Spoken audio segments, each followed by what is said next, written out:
She's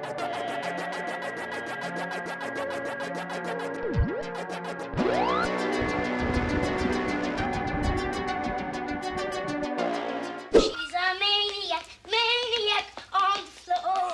And she's dancing like she's never danced before. Who are you? I'm Punky Brewster. And who are you? I'm the manager of this building, Henry Waniment. Nice to meet you, Hank. Hey everyone, I'm Punky Brewster. If you don't know who that is, congratulations on being young, I guess. Welcome to Paranormal. My name is Kara Thusen, and I combine my love of snacks and ghost attacks. So if that tickles your fancy, you should think about, subscribing. At the end of the episode, I will be making, drumroll please, pumpkin spice monkey bread. So watch till the end and you won't be disappointed, hopefully. Alright guys, it's our last episode in September, which means it's our last Urban Legends episode. Next week we start with Halloween month. Yes, it gets a whole month. Just like I wish people would do for my birthday, but no. If you like hearing urban legends, we can do that in the future. Just comment down below and let me know if you want that. Okay, let's get into it. Our first story brings us to India, and we'll call it Abandoned Town.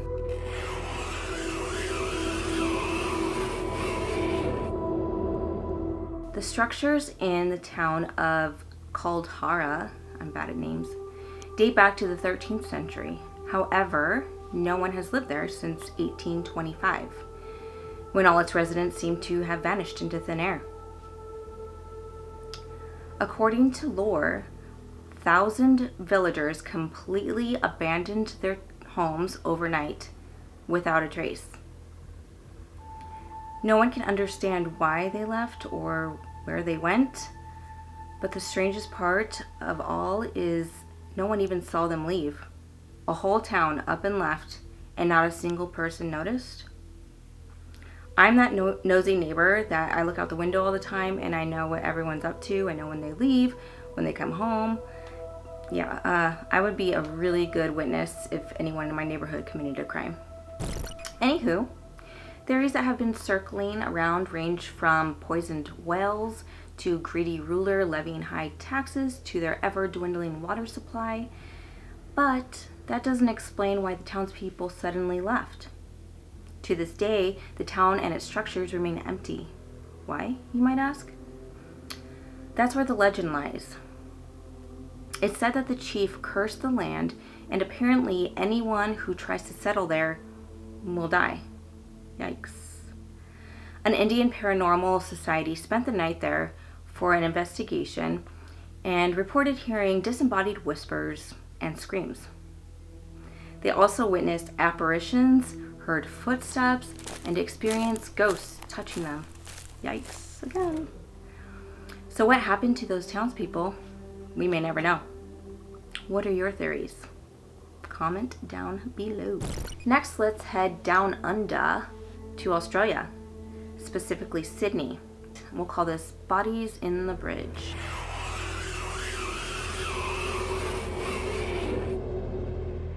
I've never been to Australia, but I'd love to go someday.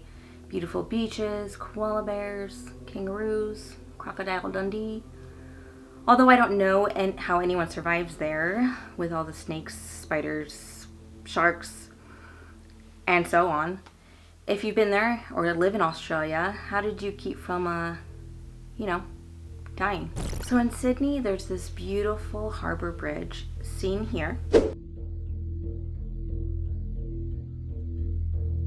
that was completed in 1928. Sadly, during construction, there were 16 lives lost. However, many believe 3 more should be added to that list. According to stories heard, 3 men died during construction after they fell into a brick pylon of the bridge. See here, the video. March 19, 1932. The construction of the long-awaited harbour bridge is finally finished. People flocked to the monument, but they were unaware of a sinister secret lying right beside them. Over the duration of the construction, 16 men lost their lives. However, 3 was mysteriously unaccounted for. According to legend, these 3 vagrant workers fell 43 meters into a northern pylon where they were buried alive, and due to their expandability, their disappearances weren't noticed for weeks. Urban legend states that their bodies were too difficult to retrieve from the massive pylons, so they were left entombed to this day. A newspaper article from the time reports the incident. Mistakenly identified and then buried as the unknown body of the man who fell 140 feet inside one of the northern pylons of the Sydney Harbour Bridge on August 18th. Now a major landmark and tourist attraction for Sydney, as well as a structure connecting the North Shore with the city, the Harbour Bridge doesn't come without its dark history. Since they were migrant workers, and because laws weren't very stringent at the time, their disappearance wasn't noticed for weeks. Just awful. According to legend, retrieving the bodies proved too difficult, so they were entombed forever. In London, there's this 5-star, gorgeous, well-known hotel called the Savoy Hotel.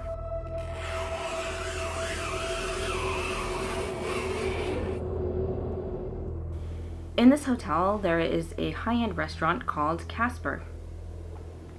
Now, the story is all over the internet, but I went directly to the hotel's website, and the story goes a little something like this. One evening in 1898, a wealthy South African named Wolf Joel hosted a small dinner party. So about 1 to 2 guests had to cancel last minute, okay? So that left 13 guests at the table. At the table, they were discussing different superstitions, one of them being the unlucky number 13. And it was said that the first person to leave a dinner party of 13 would be the first one to die. So Joel, the host of the party, scoffed at that and said, okay, whatever, I'm going to go. I'm going to prove to you that it's not true. So he left, and then a couple weeks later, in his home in Johannesburg, he was shot dead. So, obviously this raised concern for his dinner guests and, most importantly, the management at the Savoy. Bad PR, you know? So, from that day on, they had a waiter go to your table if you had a dinner party of 13, and he would sit as your 14th guest. This was pretty inconvenient because if they were busy, they had one less waiter, right?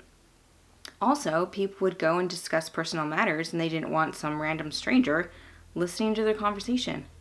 I know for me, when I'm out with my friends or family, the last thing I want is for someone to listen to the stupid crap that I say to them. I mean, I would feel more sorry for the waiter than I would for anyone else, honestly. Anyways, they needed to come up with a better solution. So they would have a waiter sit at your table, and this went on for 25 years. And I can't believe it went on that long, honestly. In 1926, they came up with a solution. And they hired a man named Basil Lenoides.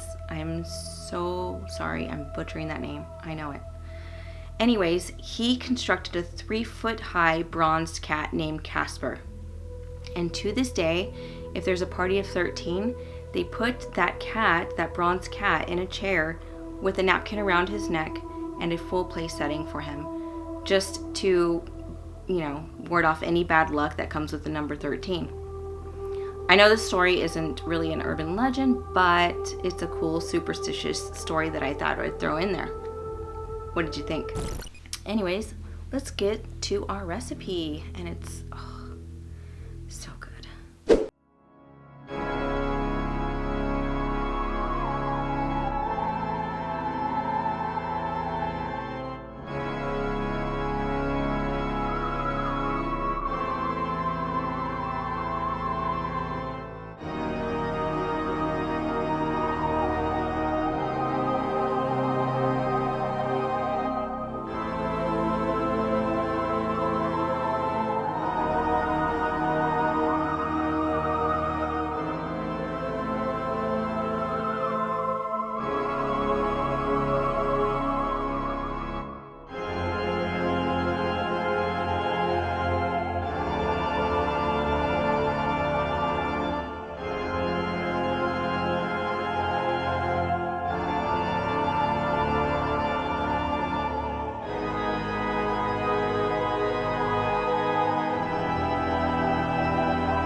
All right, you guys, that is it for today, and that is it for urban legends. If you want to hear more in the future, just let me know. Comment down below if that's something that you like. If you don't like urban legends, let me know as well. So next week we start with Halloween month, and it's going to be spooky stories and different costumes. So stay tuned for that. And we're also going to be doing some spooky, cool party recipes that you can take to your Halloween party. Anyways, that's it for today. I hope you guys have a great week. And if you have any stories that you want to submit, again, comment down below. And I will see you next time. Bye.